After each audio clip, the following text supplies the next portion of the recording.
ام المؤمنین مومنین کی ماں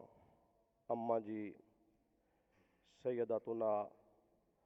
خدیجۃ الکبریٰ رضی اللہ تعالی عنہا، آپ نے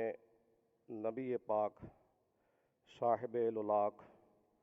صلی اللہ علیہ وسلم سے جنت کے پھل دیکھنے کی خواہش کا اظہار کیا تو جبریل امین علیہ السلام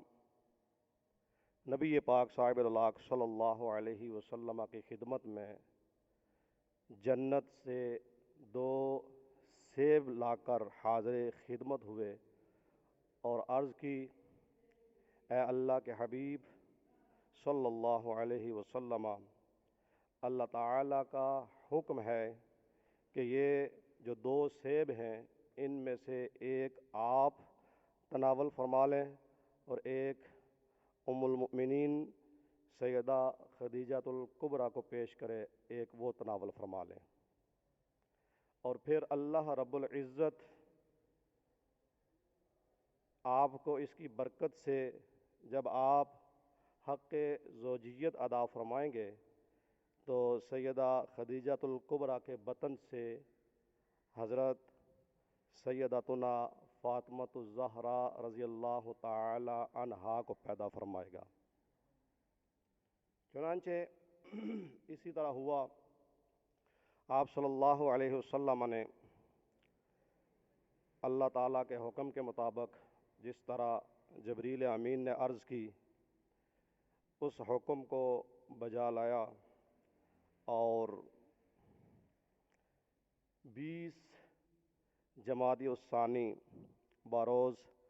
جمعۃ المبارک کو اللہ رب العزت نے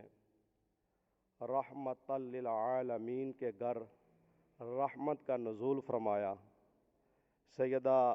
طیبہ طاہرہ سیدہ خدیجۃ الکبریٰ رضی اللہ تعالی عنہ کی گود میں سیدہ فاطمہ الزہراء رضی اللہ تعالی عنہ کو پیدا فرمایا، آپ کا نزول ہوا، آپ کی آمد ہوئی۔ نبوت کے 5ویں سال بعد مکہ کے اندر آپ کی ولادت بسعادت ہوئی۔ نبی پاک صاحب الولاق صلی اللہ علیہ وسلم کو جب جنت کی نعمتوں کا اشتیاق ہوتا، جنت کی یاد آتی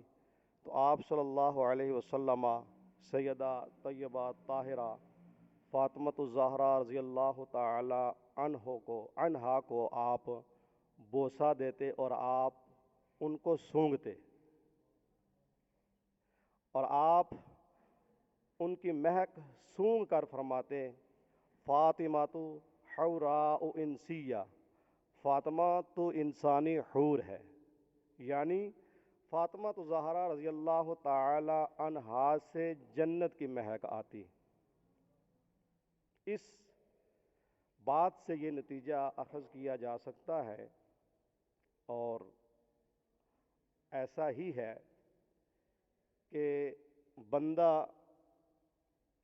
جس طرح کا رزق کھاتا ہے اور اس سے اس کو جو طاقت حاصل ہوتی ہے، جو خون بنتا ہے، اس کے بعد اللہ رب العزت اس کے ہاں جو اولاد عطا فرماتا ہے، اس اولاد کے اندر اس کے کھائے ہوئے رزق کا اثر نظر آتا ہے۔